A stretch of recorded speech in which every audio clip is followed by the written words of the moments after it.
of young New Zealanders who want liberation from worldly idols, from surface level, from fake news, from a society of a spectacle. We want real and we want change.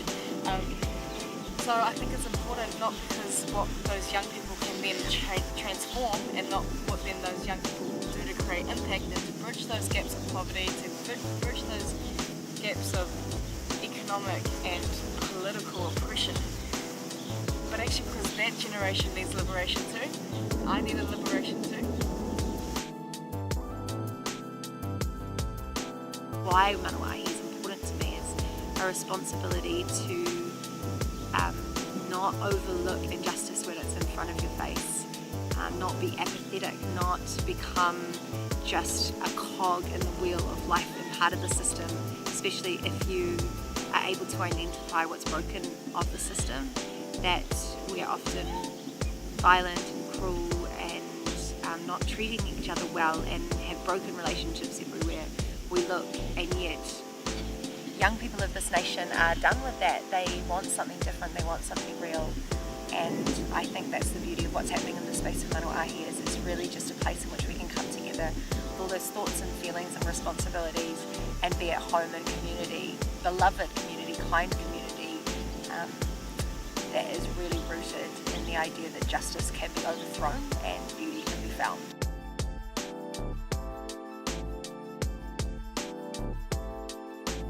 The thing about 18 to 30-year-olds or young people, or anybody actually, is that there's all this incredible influence that's just waiting to be unleashed, influence in really positive ways.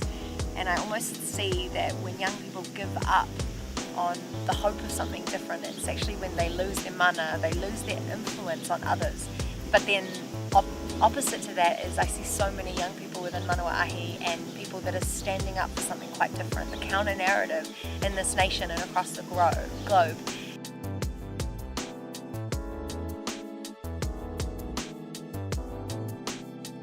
Words cannot express the feeling that happens when you catch onto something that is different and beautiful and full of possibility, and the influence that these young people have to actually spread that like a wildfire is so worth investing into. We began as a community devoted to seeing injustice overthrown. We began as a community committed and moved by the brokenness, and then carried a hope to see something different. That journey, pursuing that, led us to reconciliation. We didn't start with that, and I think that's significant because reconciliation for us is our response to injustice, and without it we're just going to apply a band-aid at best. As a young adult growing up in Aotearoa, it's really easy to be disillusioned by a broken world. It's really easy to be disillusioned by a lack of hope and what seems like a whole lot of shallow bits and bobs around that never actually provide us the sense of security or the fullness of life that we would want for ourselves.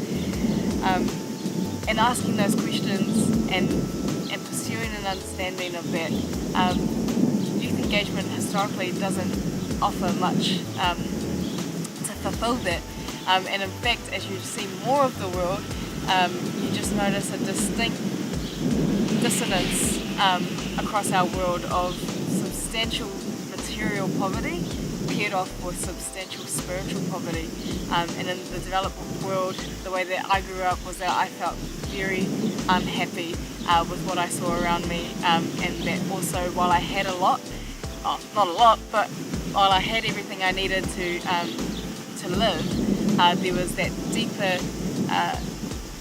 deeper hunger that I needed to fill.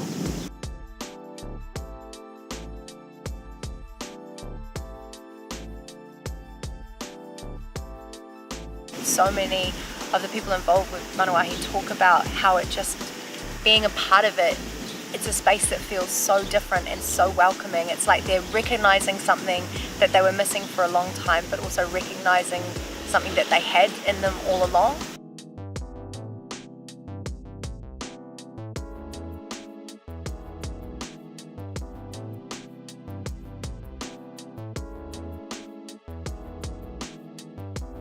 as a community that want to be a bunch of activists, we also want to be mindful of the way that all injustice comes down to a broken relationship with ourselves. How I see myself influences how I behave and engage, and my ability to have compassion or a lack of compassion. If we consider relationships with each other, so whether I know the person next to me, whether I know the person behind my shirt, the people behind my plate, the broken relationships with each other between rich and poor, Māori and Pākehā, these relationships, these fractures in relationships make compassion really difficult, and they also make the solutions to injustice really difficult to come to, because they're in isolation of the value systems that might sit in opposition, but ultimately could be talked out and brought together.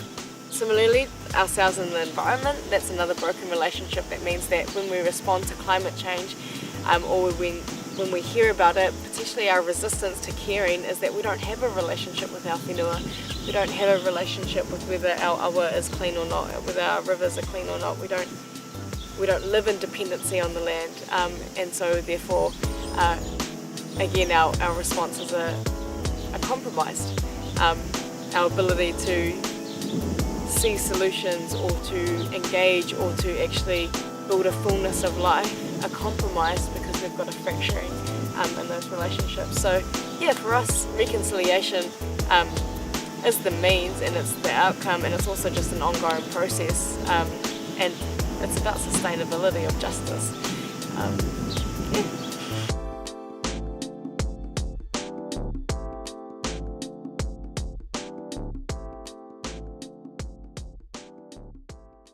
So welcome everyone to the Talent Show. Really glad you could be here. Again, just want to mahi to all the former performers. This is big congrats with Jeremiah. I know you try.